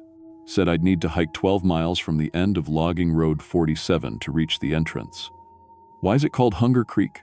I asked. Danny wouldn't meet my eyes. Old prospector named it back in 1952. Said the place made him hungry. Hungry in ways that weren't natural. The hike nearly killed me. I'm strong from years of wrestling transmissions, but hiking with a full pack through dense forest pushed me to my limits. Took me 2 days, camping once along the trail. By the time I reached the valley entrance, I was exhausted, dehydrated, and questioning my life choices. The valley was beautiful in that untouched way Alaska specializes in, maybe 3 miles long, half a mile wide, with steep walls covered in massive spruces. A clear stream ran down the center, and the silence was absolute ever. No bird sounds, no insect buzz, nothing. But there was this smell. Sweet and rotten, like meat left in the sun. It was strongest near the entrance, so I followed the creek deeper until the air cleared. I made camp near a bend where the stream pooled, about a mile from the entrance. Perfect spot, revise, fresh water, level ground, good sightlines. As I set up my tent, I felt this weird satisfaction, like I was finally solving a problem that had been bothering me for years. That first night, I heard sounds from up on the ridge walls. Not animal sounds, human sounds trying to be animal sounds. Like someone imitating wolf howls but getting the rhythm wrong. It would come from different directions, sometimes overlapping, like multiple people were coordinating. I told myself it was stress, exhaustion, maybe some kind of echo effect, but I kept my camp hatchet close. Second morning, I decided to explore and maybe catch some trout for breakfast. That's when I found the bones. They were everywhere around my campsite, partially hidden under forest debris. Human bones, completely clean, arranged in deliberate patterns. Skulls stacked like a pyramid, long bones sorted by size and bundled with what looked like sinew. Ribs laid out in perfect geometric patterns. I've gutted plenty of deer with my dad, so I know bones. But this was different. These weren't scattered by scavengers. They'd been placed with surgical precision. And there were too many. Based on the skull count, maybe 15 different people. Every bone had teeth marks. Not from bears or wolves. These were precise, methodical gnaw marks, like something had carefully stripped every scrap of meat. My hands were shaking as I examined the arrangement. Some bones looked decades old, bleached white by weather. Others were newer, still stained with what might have been blood. I found a Casio watch still running, tangled in a rib cage. The date read March 15th of D, just 2 weeks ago. That night, the sounds got closer. I could see reflection in my firelight, eyes that were too high off the ground, like whatever was watching stood 8 feet tall. I grabbed my flashlight and swept the tree line. That's when it stepped into the light. It had been human once. The basic framework was there, bipedal, 2 arms, 1 head. But everything was wrong. Stretched. Its arms hung past its knees, fingers elongated like spider legs. The skin was gray and loose, hanging in folds like an empty suit. But the worst part was its face, still recognizably human, but hollowed out. Cheeks sunken so deep the bones showed. Eyes that were just black holes. And when it opened its mouth, I saw broken human teeth mixed with what looked like jewelry, rings and earrings threaded on its tongue like trophies. It studied me for maybe 10 minutes without moving. Then it opened that horrible mouth and spoke in a woman's voice. So hungry, so very hungry. It started walking around my camp in Folsis, a perfect circle, never breaking eye contact. Every few steps it would stop, sniff the air with nostrils that were too wide, and run that jewelry-laden tongue across its lips. I sat by my fire all night with the hatchet in my lap, watching that thing circle me like a shark. When dawn broke, it melted back into the forest without making a sound. On the third day, I tried to leave, but when I reached the valley entrance, my exit was blocked by a wall of human remains. Fresh corpses mixed with older skeletons, stacked 15 feet high and cemented together with what looked like dried blood and sinew. The smell was indescribable. I could see camping gear mixed in with the carnage, backpacks, sleeping bags, hiking boots. This thing had been collecting people for years, decades maybe, using their remains to seal the valley. I was trapped. As I explored deeper, I found more evidence. Bone monuments scattered throughout the forest, each one a gruesome work of art, and carved into tree trunks. Messages in what looked like fingernails: feed the hunger, and become one with the valley. On the fourth day, it started using voices. Help me, it called from the forest in a child's voice. I'm scared and I can't find my mommy. Then an old man's voice. Please, I think I'm having a heart attack. A woman's voice, sobbing. Don't leave me here to die. Each voice was perfect, complete with regional accents and emotional inflection. This thing wasn't just collecting bodies, it was harvesting personalities, storing the essence of everyone it consumed. It would use the voices to lure me away from my camp. I'd hear someone in distress and every human instinct would scream at me to help. But through my binoculars, I could see it hiding behind the trees, waiting. By the fifth day, I was getting desperate, woke up to find all my food missing.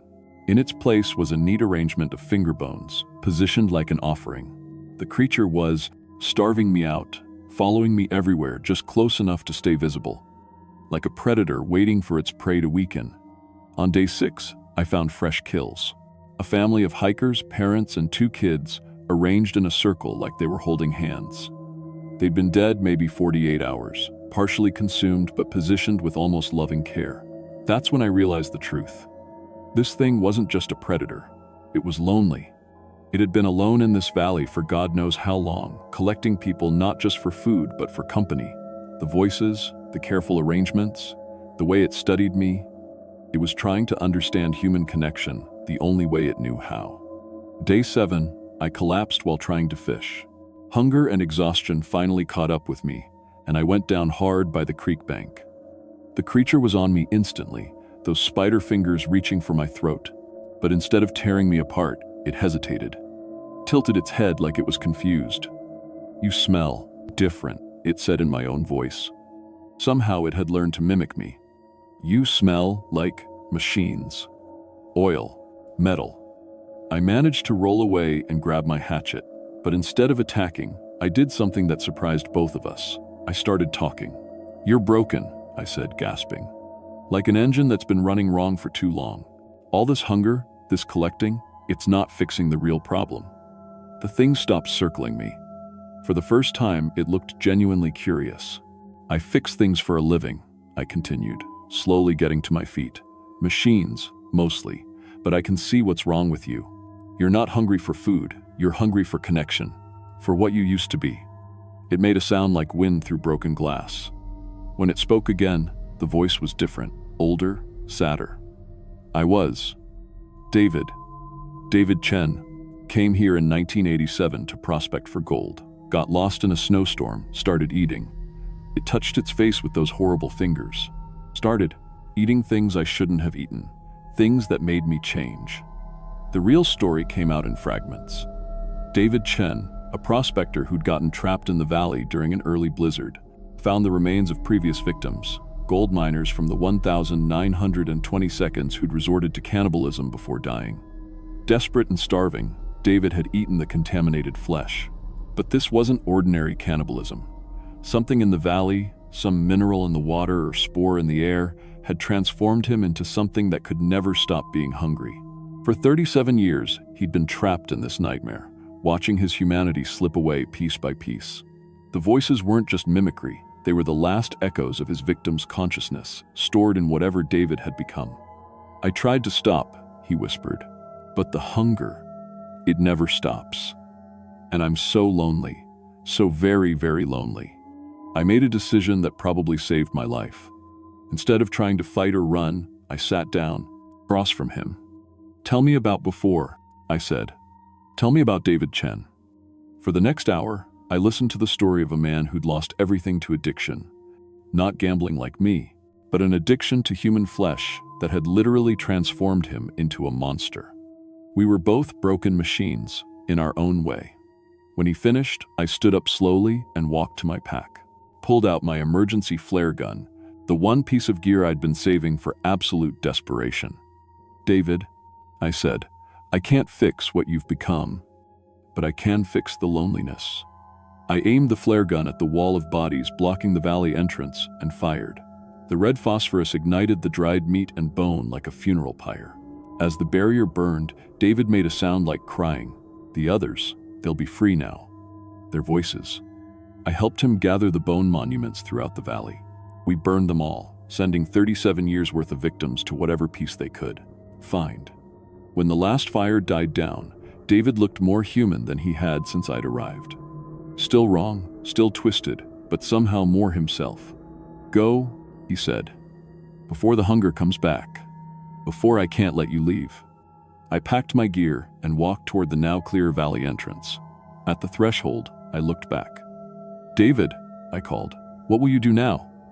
He was already fading back into the forest. "Learn to starve with dignity," he said. "It's the last human thing I can do."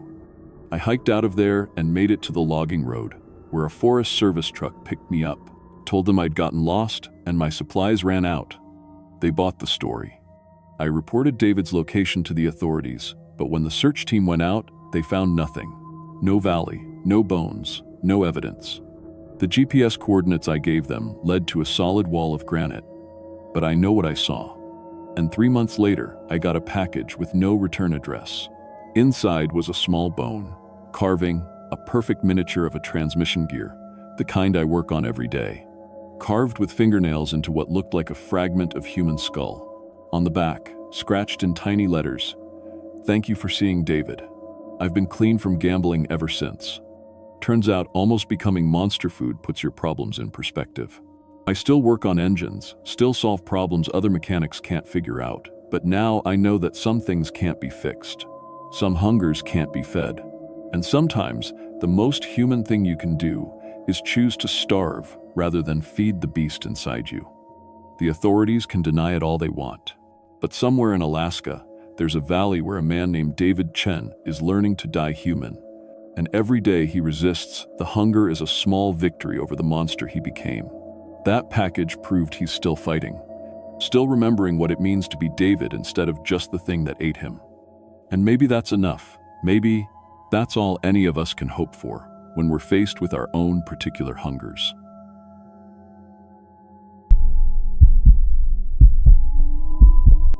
My name is Morgan Chen, and I've been trapped in data entry hell for 3 years at Pacific Northwest Insurance in Seattle, 26 years old, making $32,000 a year, living in a studio apartment where I could touch both walls if I stretched my arms out. Every day was the same routine. 8 hours staring at claim numbers, policy codes, and spreadsheets until my eyes felt like sandpaper. The fluorescent lights hummed constantly, and the air conditioning never worked right. My supervisor, Janet, breathed down our necks like a prison warden, timing our bathroom breaks and monitoring our keystrokes per minute. I'd been saving every spare dollar for 8 months, eating ramen and walking to work instead of taking the bus, dreaming of just 5 days away from that office. Away from Janet's nagging, away from the endless forms, away from the crushing routine that was slowly killing my soul. That's when I found what seemed like a miracle. It was a Thursday afternoon, and I was scrolling through budget travel forums during my 15-minute break when I saw a post that made my heart race. Remote Alaska experience, $99 for 5 days, including all transportation, food, and lodging. The company was Wild Alaska Adventures, and they had genuine-looking reviews from real people. Sarah from Portland called it life-changing. 'The Mike from Denver said it was the most authentic wilderness experience I've ever had. I called the number immediately, hands shaking as I dialed. Wild Alaska Adventures, this is Jennifer, came a warm, professional voice. Hi, I saw your Alaska package online, the $99 one? Oh yes, you're lucky. We only have 2 spots left for next week's trip. We're building our customer base, so we're practically giving these away. All you need is basic camping gear. We provide everything else: transportation from Anchorage, meals, shelter, professional guides. I booked it before I could change my mind, maxing out my credit card for the distress, plane ticket to Alaska. 2 weeks later, I was standing outside Anchorage International at 8 a.m., my cheap backpack making me look like exactly what I was, a broke office worker desperate for adventure. Right on schedule, a pristine white van pulled up with Wild Alaska Adventures professionally painted on the side. The driver stepped out, a bearded man in his 40s wearing a company polo, clipboard in hand. "Morgan Chen?" he asked, checking his list. His voice had that easy outdoor guide confidence. "That's me." "Perfect. I'm Tom. Hop in the back. You're joining some other adventurers." I slid into the van where 3 other people were already seated, all of us wearing that same eager expression of city dwellers about to taste real wilderness. There was Jake Morrison, a 19-year-old computer science student from Denver with nervous energy and calloused hands that suggested he actually did outdoor stuff, not just watched YouTube videos about it. He was telling everyone about his summer job at REI and the survival techniques he'd learned from his dad, an ex-Marine. Lisa and Mark Hensley from Portland were the couple, both teachers in their early 30s, married 5 years, saving for a house but desperate for one big adventure first. Lisa taught 3rd grade and had this infectious laugh. Mark taught high school history and kept making jokes about Lewis and Clark. They held hands constantly and finished each other's sentences. You could tell they genuinely loved each other. These weren't random strangers. These were real people with real lives. And as we drove north through increasingly dramatic Alaskan scenery, I learned their stories. Jake's mom had died of cancer the year before, and he was using her life insurance money to see the world before college consumed his life. Lisa and Mark had been trying to have kids for 2 years with no luck, and their marriage counselor had suggested they do something exciting together to reconnect. We were all running from something, looking for something, hoping Alaska would give us answers we couldn't find in our normal lives. Tom was the perfect guide, friendly but professional, answering our questions about wildlife and weather without being condescending. After 2 hours, we stopped for lunch at a roadside diner where he bought everyone coffee and laughed at our city kid questions about bears and mosquitoes. "You'll love it out there," he told us as we climbed back into the van. "No cell service, no internet, no distractions, just you and the wilderness. That's what you paid for, right?" But after 4 hours of driving, something started feeling wrong. We hadn't seen another vehicle in over an hour. The road had degraded from paved highway to gravel logging road to barely a trail. My phone had lost signal around hour 3, which Tom explained was normal. But the landscape was getting too remote, too isolated, even for Alaska. "How much further?" Lisa asked, and I could hear a note of worry creeping into her voice. "Not much now," Tom said, but his friendly demeanor had shifted slightly. More focused, less chatty. "We're entering the preserve. No turning back now, even if we wanted to." The way he said it made my stomach clench. Finally, just as the sun was getting low, we pulled into what looked like a legitimate wilderness camp. Several log cabins, a main lodge, solar panels, propane storage, all the infrastructure you'd expect. It was actually impressive, clearly expensive, and professionally maintained. Rex, our head guide, was waiting by the main fire pit. Mid-40s, built like a lumberjack, with the kind of confidence that comes from years of managing city people in dangerous places. He had intelligent eyes and a firm handshake, and when he welcomed us to real Alaska, it felt genuine. That first evening around the campfire, as Rex explained the rules and boundaries, everything seemed perfect. The orange tape markers formed a 15-square-mile preserve with plenty to explore. Radio check-ins every 12 hours were non-negotiable for safety. The wilderness could kill you fast if you weren't careful. "This isn't Disneyland," Rex said, his face serious in the firelight. "People die out here. Every year. Following the rules isn't a suggestion, it's what keeps you alive." Jake asked about the wildlife. Mark wanted to know about the geological features. Lisa worried about the weather. Rex answered everything with professional competence, and I felt my anxiety melting away. These were serious people running a legitimate operation. The first day was everything they'd promised. Rex took us on a moderate hike, teaching us to read animal tracks, identify edible plants, and recognize dangerous terrain. The orange markers were everywhere, bright and obvious. Jake impressed everyone by actually knowing some of the plants from his survival training. Lisa found a family of ptarmigan and squealed with delight. Mark kept comparing everything to historical expeditions he'd read about. I just breathed clean air and felt my office worker stress dissolving into the massive Alaskan landscape. That evening, Rex announced something special. "Tomorrow, we're going to do an advanced wilderness challenge," he said as we sat around the fire, full of fresh-caught salmon and wild berries. "Each of you will be taken to a different location within the preserve for a solo survival exercise. 48 hours to make it back to base camp using what you've learned." "Is that safe?" Lisa asked, and Mark squeezed her hand reassuringly. "Completely," Rex said. "You'll have emergency radios and we monitor everyone constantly. It's the capstone experience, 7 realness. What separates real wilderness adventurers from weekend tourists. Plus," he grinned, "whoever makes it back first gets their full trip refunded." A free Alaska adventure? I was definitely in. Jake was, practically vibrating with excitement, asking technical questions about gear and navigation. Lisa and Mark whispered to each other but seemed game. Rex walked us through basic survival priorities: shelter, water, signaling, our ally, and helped us pack minimal gear. Water bottle, knife, emergency radio, basic first aid. "Get a good night's sleep," he said as we headed to our cabins. "Tomorrow you become real Alaskans." But when I woke up, I wasn't in the cabin. I was lying on damp forest floor in a small clearing, wearing the same clothes I'd fallen asleep in. My head felt like it was stuffed with cotton, my thoughts sluggish and confused. The last thing I remembered was sitting around the fire after dinner, talking about our jobs back home. Rex had brought out a bottle of whiskey to celebrate our last night. Now I was alone in the woods with just a water bottle and hunting knife. I found a folded paper in my jacket pocket, the words written in neat block letters. "The hunt begins at noon. Run." I checked my watch. 11:47 a.m. That's when I heard the sound that turned my blood to ice. Multiple engines starting up in the distance. Not just 1 or 2 vehicles, but what sounded like a coordinated fleet.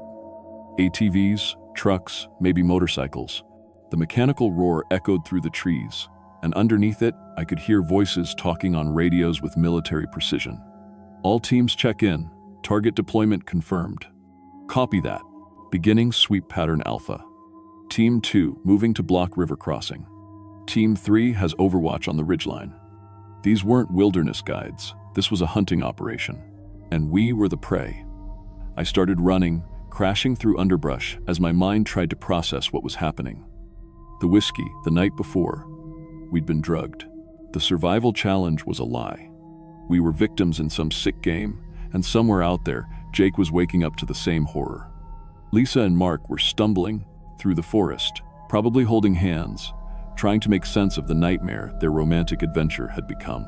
The radio chatter got closer, more intense. Movement in Sector 7, possible Target 3. Visual confirmation on Target 1, young male moving north-northwest. Jake. They were tracking Jake. I climbed the nearest tall tree and spotted him through the canopy about half a mile away, running in panicked zigzags while an ATV closed in from his left flank. The driver wore full camouflage and carried what looked like a tranquilizer rifle. Not trying to kill Jake quickly, this was about the sport, the chase, the slow hunt. I was too far away to help, too far to warn him. I watched in helpless horror as Jake stumbled into a clearing and the ATV rider raised his weapon. The dart hit Jake in the shoulder, and he went down hard. But he didn't stay down. Even drugged, Jake fought like hell as 2 more hunters emerged from the trees. His Marine father had trained him well. It took 3 men to subdue him, and even then he was kicking and snarling. They zip-tied his hands and dragged him toward a trailer I could barely make out through the trees. This wasn't a quick kill. They were collecting us alive. I climbed down and kept running, my office worker body already screaming in protest. But adrenaline and terror kept me moving as the radio chatter intensified. Target 1 secured. Moving to collection point. Target 2 and 4 still mobile in sectors 3 and 5, Lisa and Mark. They were still out there. I found a hunting tree stand around 2 p.m., a professional blind equipped with expensive optics and weapons. Night vision scopes, thermal imaging cameras, high-end hunting rifles. This wasn't amateur hour, this was a business. In a weatherproof box, I discovered the documents that explained everything. Contracts, receipts, payment confirmations, client names and signatures, dates and services rendered. The numbers made my hands shake. Premium human hunting experience, $75,000 per client. Alaskan wilderness setting with professional tracking support. Targets selected for optimal challenge level. There were dozens of these contracts going, back years. Different outdoor adventure companies all serving as fronts for the same operation. They weren't just murdering random people. They were running a luxury hunting business for wealthy psychopaths, and we were the product. One receipt showed a payment from someone named Dr. Harrison Whitfield, MD, with a note. Exceptional service. The female target provided excellent sport. Will recommend to colleagues. I stuffed the papers in my jacket and climbed down, my stomach churning. Somewhere out there, Lisa and Mark were being hunted by rich people who'd paid premium prices to murder them for entertainment. The next 36 hours were a nightmare of running, hiding, and listening to the radio chatter as the hunters coordinated their search. They used military tactics, teams of 2 or 3, overlapping fields of fire, systematic grid searches. These weren't weekend warriors playing soldier. They were professionals, possibly ex-military themselves, who'd turned human hunting into a precise science. I heard them find Lisa and Mark on the second morning. The radios crackled with excitement as the hunters closed in on Sector 5. I was hiding in a drainage ditch about a mile away, but the sound carried clearly through the still air. Targets 2 and 4 are together, moving as a pair. Copy that. They're heading for the creek. Set up the blind. Then I heard Lisa scream. Not a short scream of surprise or fear, but a long, agonized wail that echoed through the forest and cut straight through my soul. Mark was shouting her name, and there was gunfire. Not the sharp crack of hunting rifles, but the duller pop of tranquilizer guns. The radio chatter turned clinical. Female. Target down. Male target attempting to protect. Beautiful work, gentlemen. Excellent tracking, Team 3. The chase lasted nearly 4 hours. Dr. Whitfield will be very pleased with today's sport. That night, driven by guilt and rage, I crept toward where I'd heard the screams. I found them in a small clearing, and the sight is burned into my memory forever. They weren't dead. That would have been a mercy. Lisa and Mark were strung up between 2 trees, conscious but drugged, while 3 men in expensive hunting gear took turns with knives, making small cuts, causing pain, drawing out the experience. One of them was filming with a professional camera, while another took notes in a leather journal. Client specifically requested extended duration, one hunter said to another. Dr. Whitfield pays extra for the full experience. They were torturing my friends to death for a customer who couldn't even be bothered to show up in person. I wanted to help them, but I was one terrified office worker against 3 armed professionals. All I could do was watch and memorize faces, promising myself that if I survived, these monsters would face justice. Lisa saw me in the shadows. Our eyes met across 30 yards of forest, and she mouthed a single word, run. So I did. I ran like a coward while my friends died. But I also did something else. I took photographs, lots of them, using the camera feature on the emergency radio they'd given us. The hunters were so focused on their victims, they never noticed the click of the shutter or the brief flash. I got their faces. I got their license plates. I got documentation of their mobile command center and equipment cache. And most importantly, I got photographs of the contracts and payment records from that hunting blind. The orange boundary markers I'd seen during orientation weren't safety zones, dull. They marked the edges of a hunting preserve designed to contain prey.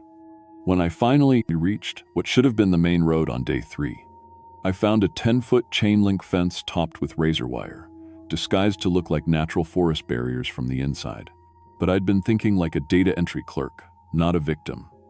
All those years of mindless office work had taught me one thing: every system has flaws, and the flaws are usually in the paperwork. Someone had to maintain this fence. Someone had to pay for the electricity that ran the motion sensors. Someone had to file reports with the state about land usage. I followed the fence line for 6 hours until I found what I was looking for: a maintenance access point with a control panel and warning signs about electrical hazards. The kind of setup that required regular inspection by licensed technicians. The lock was expensive, but standard, the kind they use on utility infrastructure. Jake's survival training had included basic lockpicking, and he'd shown us some tricks around the campfire. It took me 2 hours of patient work with pieces of my knife, but I got it open. On the other side was a gravel service road that led to a state highway. A trucker named Bill picked me up at dawn, half dead from exhaustion and exposure. I told him everything, the whole truth about the hunting preserve, the murdered campers, the wealthy clients paying for human trophies. He drove straight to the Alaska State Police. Trooper Sarah Mackenzie took my report seriously, especially when I showed her the photographs and documents I'd stolen. She organized a raid on the preserve within 12 hours, bringing federal agents because of the interstate nature of the operation. But when they got there, the place was completely empty. No buildings, no equipment, no bodies, just pristine wilderness like the hunting preserve had never existed. The hunters had sophisticated protocols for rapid cleanup and evidence disposal. However, those photographs and contracts I'd saved were enough. Dr. Harrison Whitfield was arrested at his Beverly Hills plastic surgery practice 2 weeks later. The financial trail led to 16 other clients across the country: hedge fund managers, tech CEOs, pharmaceutical executives, even a federal judge. Rich, powerful people who'd gotten bored with normal hunting and decided to upgrade to the ultimate prey. The investigation revealed at least 47 missing persons over the past 8 years, all of them people who'd booked budget outdoor adventures with companies that were actually hunting fronts. Young adults with student debt, minimum wage workers saving for vacations, retirees on fixed incomes, people society wouldn't miss for days or weeks. People like me. Jake Morrison, Lisa Hensley, and Mark Hensley were never found. Their families still hold out hope, but I know the truth. They're buried somewhere in the Alaskan wilderness, 3 more trophies in a collection that law enforcement will never fully catalog. I still work data entry in Seattle, but everything has changed. I can't sleep without medication. I can't handle being outdoors alone. The smell of pine trees makes me vomit. And every budget travel deal I see online makes me think about how many other hunting preserves are out there. How many other wealthy monsters are paying premium prices to murder poor people for sport. The worst part? I know we weren't the first, and despite the arrests, I know we weren't the last. Because here's what the news coverage didn't mention. Dr. Whitfield's client list included names that were blacked out for national security reasons. The federal judge who was arrested? His case was mysteriously dismissed on a technicality. 3 of the hedge fund managers fled to countries without extradition treaties and are living comfortably on private islands. The hunting preserve is gone, but the demand is still there.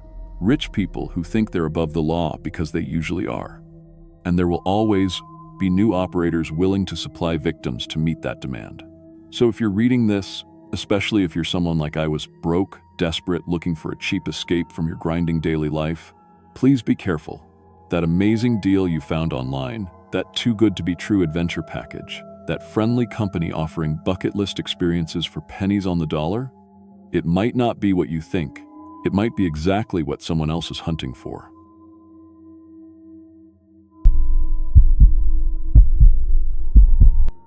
My name is Jake Morrison, and I've been a wilderness guide in Alaska for 12 years. I've led hunting expeditions, fishing trips, and backcountry camping tours through some of the most remote terrain on Earth. I've pulled hypothermic hikers off mountains, tracked down lost hunters, and survived 3 separate bear encounters. I thought I'd seen everything this wilderness could throw at someone. But what happened last September in the Denali backcountry destroyed everything I believed about what lives in Alaska's empty spaces, and why some campers who go missing are never meant to be found. The Hendersons seemed like every other family when they booked their authentic Alaskan wilderness experience through my outfitting company. Mark Henderson, 45, software engineer from Seattle. His wife Sarah, 42, high school teacher. Their twin daughters, Emma and Chloe, both 16 and experienced campers. They wanted 5 days deep in the backcountry, away from cell towers and civilization. I should have trusted my instincts when Mark mentioned they'd been planning this trip for 3 years, ever since their oldest son died in a car accident. "We need to reconnect as a family," Sarah had said over the phone, her voice hollow with grief. "Somewhere quiet, somewhere we can heal." Red flags were there from the beginning. When I picked them up at the Anchorage airport, Mark was obsessing over GPS coordinates he'd printed from some online forum. "These are the exact coordinates," he kept saying, showing me a crumpled paper. "This is where we need to camp." The coordinates were for a valley about 60 miles northwest of Denali, accessible only by bush plane and then a brutal 8-mile hike. I'd been there once before, years ago, and remembered feeling unsettled by the place, too quiet. No bird sounds, no insect noise, just an oppressive silence that seemed to swallow sound. "Why this specific location?" I asked. Mark's eyes got intense, almost manic. "Research. There are things in Alaska that people don't talk about, phenomena. We're going to document them." I should have refused the booking right then, but they were paying premium rates for the most expensive package, and my business was struggling after a bad summer season. Against my better judgment, I agreed to guide them in. The bush pilot, Tommy Nakasuka, had been flying Alaska for 30 years. He knew every valley, every landing strip, every weather pattern. But when I told him our destination, his face went pale. "You sure about those coordinates?" he asked, checking his charts twice. That's not a good place, Jake. Haven't been there in maybe 15 years. Last time was a search and rescue that went bad." "What happened?" "Family of 4 went missing. Found their camp 3 days later, but..." Tommy shook his head. "Gear was still there. Food untouched. Sleeping bags looked like people just vanished from inside them. No tracks, no signs of struggle. Like they just ceased to exist." The Hendersons were listening to every word, but instead of being concerned, they looked excited. Mark was frantically taking notes, and Sarah kept nodding like this confirmed something she already knew. We flew out on a clear morning in mid-September. The valley looked peaceful from the air, thick forest surrounding a small lake, mountains rising on 3 sides. But as we circled for landing, I noticed something that made my stomach drop. In a clearing near the lake's north shore, there were geometric shapes that didn't belong in nature. Perfectly circular clearings in the forest, too uniform to be natural. Tommy saw them too. "Jesus Christ," he muttered, banking hard. "Jake, I don't like this. Those clearings. They weren't there last time I flew over." But Mark was practically vibrating with excitement. "There, land there. That's exactly what we came to find." We landed on a makeshift strip Tommy had used before, just long enough for his Cessna. As we unloaded gear, the silence hit me like a physical weight. No wind through the trees, no animal sounds, nothing. Even our voices seemed muffled, like the air itself was absorbing sound. "I'll be back in 5 days, Tommy called as he prepared for takeoff. "Weather permitting. You got the satellite phone if anything goes wrong." I watched his plane disappear over the mountains, and suddenly we were alone in that unnatural quiet. The hike to the lake took 6 hours through dense forest.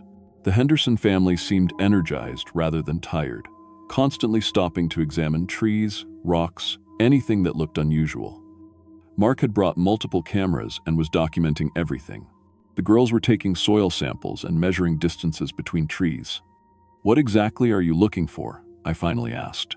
Sarah answered without looking up from her notebook. "Proof. Our son, before he died, he was researching disappearances in remote areas. He found patterns, geographic clusters, where people vanish without explanation. This valley has the highest concentration of unexplained disappearances in Alaska." That's when I realized this wasn't a grieving family seeking healing. This was something much more dangerous. People so desperate to contact their dead son that they'd come to a place where the living disappear. We reached the lake as the sun was setting. The water was perfectly still, reflecting the mountains like black glass. No fish jumping, no insects skimming the surface. The circular clearings I'd seen from the air were even more disturbing up close, perfectly round patches where no vegetation grew, as if the earth itself was dead. "This is it," Mark whispered, setting down his pack at the edge of the nearest circle. "This is where we'll make contact." I'd guided a lot of people through grief, but this felt different. Wrong. "Mark, maybe we should camp away from these clearings. Something feels off about them." But the family was already setting up their tents in the center of the largest circle. As they worked, I noticed their movements becoming synchronized, like they were all responding to the same unheard rhythm. Emma and Chloe, who'd been chattering constantly during the hike, fell completely silent. That first night, I barely slept. The silence was absolute teen. No wind, no night sounds, nothing. Around 3 a.m., I heard whispering outside my tent, low voices speaking words I couldn't understand. When I looked outside, the Henderson family was standing in a circle around their tents, holding hands, swaying slightly. They were sleepwalking. All 4 of them. I called out, but they didn't respond. Their eyes were open but unfocused, and they were moving their lips in perfect unison, speaking in voices that didn't sound like their own. After about 10 minutes, they simply walked back to their tents and climbed into their sleeping bags. In the morning, none of them remembered anything. "Bad dreams," Sarah said when I asked about the sleepwalking. "We all had the same dream about Tommy. He was trying to tell us something. Tommy was their dead son." Day 2 was when the disappearances started. Emma vanished first, sometime between breakfast and lunch. One minute she was collecting water samples at the lake's edge. The next minute, she was gone. Her equipment was still there, her boots were still on the shore, but Emma had simply vanished. We spent hours searching, calling her name. The silence swallowed our voices like we were shouting into a void. No echo, no response, nothing. "She's with Tommy," Sarah said with disturbing calm. "He's showing her something." Mark was filming everything obsessively, documenting Emma's disappearance like it was a scientific experiment. "This is what we came for," he kept saying. "This proves the theories." I grabbed the satellite phone to call for emergency extraction, but it wasn't working. No signal, even though I was standing in an open clearing. The GPS wasn't working either. It kept showing our location as the middle of the Pacific Ocean. Chloe disappeared that night. I was watching the family's camp from my tent when it happened. Chloe climbed out of her sleeping bag, walked to the edge of the circle, and simply stepped into the forest. Not sleepwalking this time. Her movements were deliberate, purposeful. I tried to follow, but the forest had changed. Paths that had been there during the day were gone. Trees seemed to shift and move in my peripheral vision. After an hour of stumbling through undergrowth, I found myself back at our camp, like the woods had spit me out. Mark and Sarah showed no distress about losing their second daughter. "They're together now," Sarah whispered. "All 3 of them." That's when I realized the truth. This family hadn't come here to heal from grief. They'd come here to join their dead son, and they'd hired me to witness their disappearance. On the 3rd night, I heard the voices again, but this time they weren't just coming from Mark and Sarah. Emma and Chloe's voices were part of the chorus, speaking from somewhere in the darkness beyond our camp. "Dad, Mom, come home. Tommy's waiting." Mark and Sarah walked out of their tent holding hands. They looked at me with eyes that reflected light like an animal's, smiled, and walked toward the tree line. "Tell them we found what we were looking for," Sarah said as they reached the edge of the circle. Then they stepped into the forest and were gone. I was alone in that valley for 2 more days, waiting for Tommy's plane. The voices came every night, now 4 voices calling from the darkness. Sometimes they sounded like the Henderson family, sometimes like my dead grandfather, sometimes like people I'd never met. "Join us, Jake. It's peaceful here. No more pain." I found their equipment scattered around the camp. Cameras, phones, camping gear, all abandoned. But the footage on Mark's camera showed things that shouldn't exist. Shapes moving between trees that were too tall, too thin to be human. Faces appearing in the lake's reflection that belonged to no one in our group. The last video was time-stamped after the family had vanished. It showed our empty camp, but you could hear voices. Emma, Chloe, Mark, Sarah, and others I didn't recognize, all talking and laughing like they were having a family reunion. When Tommy finally came to extract me, I was nearly catatonic. The official report listed the Henderson family as victims of a hiking accident, bodies never recovered. Common enough in Alaska that nobody asked hard questions. But I know the truth. That valley is a trap, and the Hendersons walked into it willingly. They found their son, all right. Found him in a place where the dead don't rest and the living don't leave. I quit guiding after that, sold my business, moved to Fairbanks, took a job at a sporting goods store. Safe, normal, indoor work. But every few months, I get emails from people wanting to book trips to that exact valley. Different names, but they all have the same story. Lost family member, research into disappearances, specific coordinates they found online. I delete those emails now, because I understand what that place is. It's a feeding ground, and it uses our grief as bait. It promises reunion with the dead, and it delivers, just not in the way you'd want. Sometimes, late at night, I still hear the voices. 4 voices that used to be the Henderson family, calling from that dark valley 60 miles from nowhere. They sound happy. They sound like they're home. And sometimes, God help me, that sounds better than being here alone with the truth. If you're reading this and you've lost someone, don't go looking for them in Alaska's empty places. The dead don't want to be found. And the things that pretend to be them are always hungry. The coordinates are still out there, passed from one grieving family to the next. I could tell you where they lead, but I won't. Some doors should stay closed. Some reunions should never happen. Because once you step into that circle, you don't come back. You just become another voice calling from the darkness, waiting for the next broken family to follow you home.